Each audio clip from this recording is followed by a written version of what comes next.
Now, when you came into WWF, were you under the impression that you were just going to manage or wrestle or both? I was under the impression that I was only going to be there in a wrestling capacity. Right.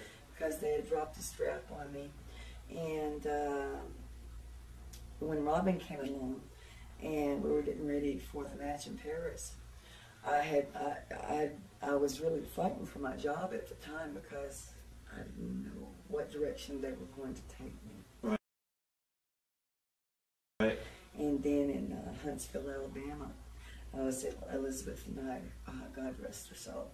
She should be here, by the way. We were in Huntsville in the dressing room. We were doing TV taping. And she said, "Sherri, I got something to tell you."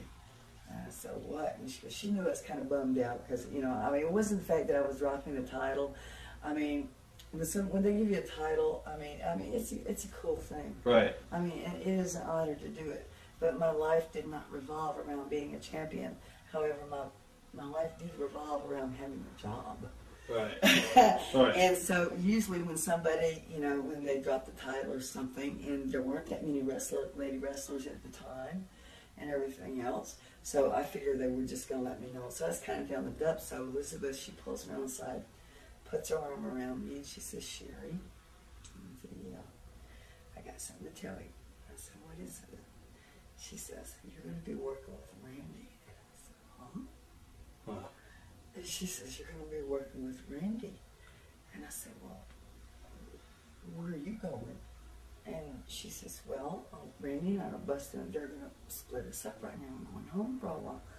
I said, "Well, how do you feel about me doing this? I mean, are you comfortable with me working with your husband?" And she says, "Yes, I trust you, no problems."